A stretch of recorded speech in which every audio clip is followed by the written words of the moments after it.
भगवान भोलेनाथ का स्वरूप सबसे निराला है। उनका रूप जितना रहस्यमय और विचित्र है उतना ही आकर्षक भी है। वे अपने शरीर पर भस्म, माथे पर चंद्रमा, अपनी जटा में गंगा और गले में नाग धारण करते हैं। इन सभी चीजों को धारण करने के पीछे अलग अलग किस्से हैं। भोलेनाथ न केवल मनुष्यों पर बल्कि अन्य जीवों पर भी अपनी कृपा बनाए रखते हैं। उनके गले में नाग और वाहन नंदी इस बात का सबूत है। शिवजी नाग नागिन के भी आराध्य देव हैं। नाग नागिन भोलेनाथ को अपना भगवान मानते हैं। यही वजह है कि शिवजी के गले में हमेशा सर्प की माला लिपटी रहती है। लेकिन क्या आप जानते हैं कि शिवजी अपने गले में नाग क्यों धारण करते हैं? चलिए जानते हैं इसके बारे में विस्तार से।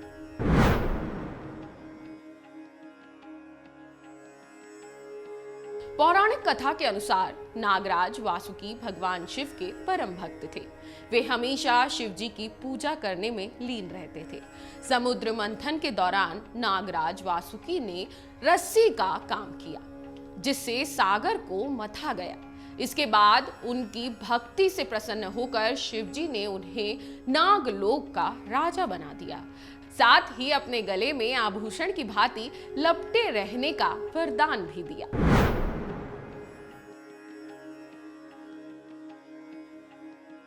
शिव जी के अन्य प्रतीकों का रहस्य भी आपको जानना बेहद जरूरी है।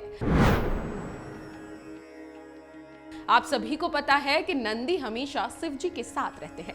पुराणों के अनुसार नंदी और शिव एक ही हैं। ऋषि शिलाद की कठोर तपस्या के बाद शिव जी ने नंदी रूप में उनके घर जन्म लिया था। फिर नंदी की कठोर तपस्या के बाद शिव जी ने उन्हें अपनी प्रिय सवारी के रूप में स्वीकार किया। मां गंगा के बारे में तो हम सभी जानते हैं। मान्यता है कि देवी गंगा शिव जी के करीब रहना चाहती थी, इसलिए धरती पर उतरने से पहले प्रचंड रूप धारण कर लिया। इस स्थिति को संभालने के लिए शिव जी ने गंगा को अपनी जटाओं में स्थान दिया। शिव पुराण के अनुसार चंद्रमा का विवाह दक्ष प्रजापति की 27 कन्याओं से हुआ था। सभी कन्याओं में चंद्रमा रोहिणी से विशेष स्नेह करते थे।